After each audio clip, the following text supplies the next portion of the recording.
Perkenalkan, nama saya Anka Davis Kamil Sugiantari, biasa dipanggil KL, nomor absen 6. Di sini saya akan memaparkan poin-poin utama dari materi yang pertama, yaitu teori reservasi dan juga pemahaman. Poin-poin yang saya dapatkan adalah pengaruh model HAL dalam komunikasi pariwisata dan juga perhotelan, pemahaman konteks budaya tinggi versus rendah, penting dalam layanan perhotelan. Budaya konteks tinggi lebih mengandalkan komunikasi tersirat, sedangkan budaya konteks rendah lebih eksplisit dan langsung. Teknologi AI dan blockchain membantu personalisasi layanan lintas budaya. Pelayanan hotel dan harapan tamu. Budaya konteks tinggi seperti harapan layanan lebih intuitif dan juga personal. Contohnya Jepang dengan konsep omotenashi. Budaya konteks rendah seperti mengutamakan kejelasan informasi dan juga prosedur tertulis. Contohnya hotel di Amerika dengan panduan tertulis yang rinci. Lalu, interaksi antar budaya dalam pariwisata. Budaya konteks tinggi menghindari konfrontasi langsung dalam menyampaikan keluhan. Budaya konteks rendah lebih vokal dalam menyampaikan ketidakpuasan, misalnya melalui review online. Dan ekspektasi terhadap panduan wisata. Wisatawan dari budaya konteks tinggi lebih menghargai hubungan personal dengan pemandu. Wisatawan dari budaya konteks rendah lebih mengutamakan informasi faktual dan juga langsung. Negosiasi dan juga reservasi hotel. Budaya konteks tinggi mengutamakan hubungan personal dalam negosiasi. Budaya konteks rendah lebih fokus pada transparansi dan juga angka. Selanjutnya, reservasi dalam industri perhotelan. Yang pertama, pengertian reservasi adalah proses pemesanan kamar atau layanan sebelum kedatangan tamu. Yang kedua, kegunaan reservasi. Menjamin ketersediaan kamar, meningkatkan efisiensi operasional dan juga pengalaman tamu, dan mengoptimalkan pendapatan dengan manajemen inventaris.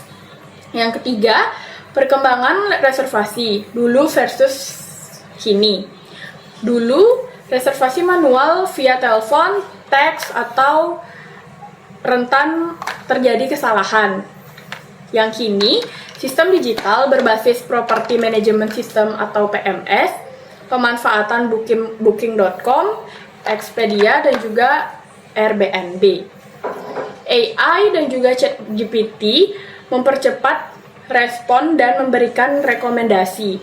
Blockchain meningkatkan keamanan dan transparansi reservasi.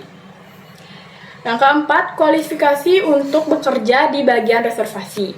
Komunikasi yang baik untuk menjelaskan informasi ke tamu, penguasaan bahasa asing untuk melayani tamu internasional, kemampuan teknologi dalam sistem reservasi digital, dan juga manajemen waktu dan perhatian terhadap detail untuk menghindari kesalahan.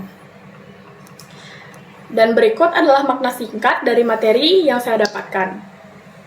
Materi ini menekankan pentingnya pemahaman budaya dan teknologi dalam industri perhotelan dan juga pariwisata. Pemahaman tentang konteks budaya memungkinkan komunikasi dan layanan yang lebih efektif. Sementara teknologi reservasi mudah meningkatkan efisiensi serta pengalaman tamu. Dengan strategi yang tepat, meningkatkan kepuasan pelanggan dan membangun hubungan yang lebih baik dalam skala global. Lanjut, saya akan membahas poin-poin penting dari materi yang kedua, yaitu personal booking dalam studi kasus. Poin-poin penting yang saya dapatkan adalah yang pertama, pengertian personal booking adalah reservasi langsung tanpa melalui agen perjalanan atau platform online. Memberikan keuntungan bagi tamu dan hotel karena adanya interaksi langsung. Yang kedua, keunggulan personal branding. Interaksi langsung seperti informasi bisa didapatkan lebih detail dan juga personal. Fleksibilitas harga. Hotel bisa menetapkan tarif tanpa komisi pihak ketiga. Meningkatkan layanan tamu, layanan lebih personal, dan permintaan khusus lebih mudah. Seperti tamu dapat memilih kamar dan fasilitas tertentu.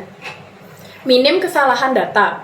Tidak ada perantara yang bisa menyebabkan kesalahan input. Yang ketiga, kelemahan personal booking. Jangkauan pasar terbatas. Hanya beruntung pada tamu yang langsung menghubungi hotel. Kualitas layanan menentukan keputusan tamu. Jika lambat, tamu bisa beralih ke kompetitor. Dan yang keempat, tantangan dalam personal booking.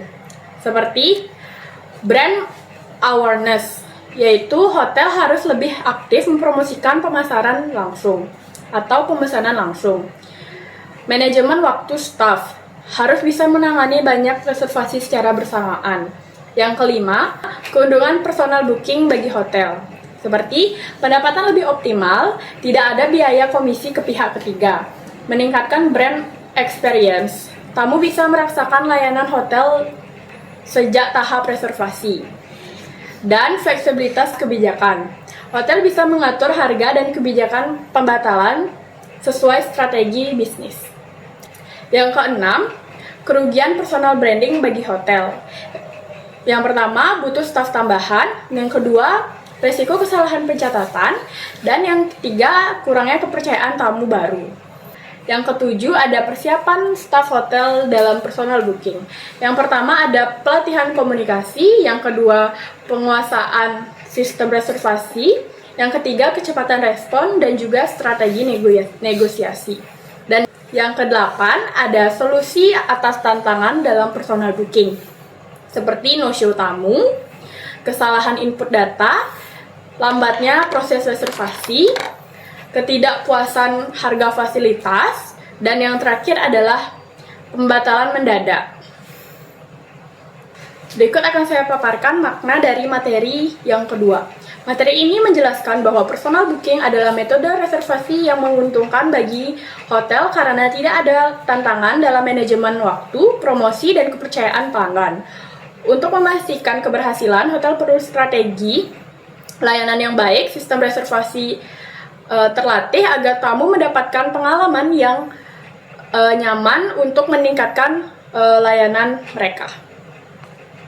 Selanjutnya, saya akan membahas poin-poin penting dari materi yang terakhir, yaitu grup booking reservasi. Poin penting yang saya dapatkan adalah, yang pertama, pengertian grup booking reservasi. Pemesanan kamar dalam jumlah besar, minimal 10 kamar. Umumnya dilakukan oleh perusahaan, agen perjalanan, grup wisata, seminar, konferensi, ataupun perkumpulan sosial. Yang kedua, proses pemesanan grup booking. Yang pertama ada inquiry atau permintaan informasi. Klien menghubungi hotel untuk menanyakan ketersediaan dan juga harga. Hotel memberikan proposal harga dan juga paket layanan. Yang kedua, negotiation atau negosiasi harga dan juga syarat. Diskusi besar kamar, kebijakan pembatalan, deposit dan juga fasilitas tambahan. Kesepakatan dituangkan dalam group reservation agreement. Selanjutnya, yang ketiga, confirmation atau konfirmasi reservasi. Klien membayar deposit, hotel mengkonfirmasi reservasi dan menyusun daftar tamu atau rooming list. Nah, yang ketiga, persiapan kedatangan grup. Yang pertama, pre-arrival arrangement. Pembagian kamar, penyesuaian permintaan khusus, dan koordinasi transportasi. Yang kedua, check-in proses. Meja check-in khusus untuk grup, proses check-in cepat, serta penyediaan welcome kit. Yang keempat, ada pengurusan transportasi airport, seperti meet and greet service di bandara, pengelolaan bagasi agar tidak tertukar, transportasi dari bandara ke hotel dengan bis atau kendaraan khusus, dan yang kelima, contoh percakapan pemesanan grup booking. Yang kelima, ada contoh percakapan pemesanan grup booking, seperti inquiry stage, klien menghubungi hotel untuk menanyakan ketersediaan kamar. Confirmation stage, hotel mengkonfirmasi jumlah kamar yang dipesan dan klien menyetorkan deposit. Yang keenam, ada tantangan dan solusi dalam grup booking. Yang pertama, pembatalan mendadak.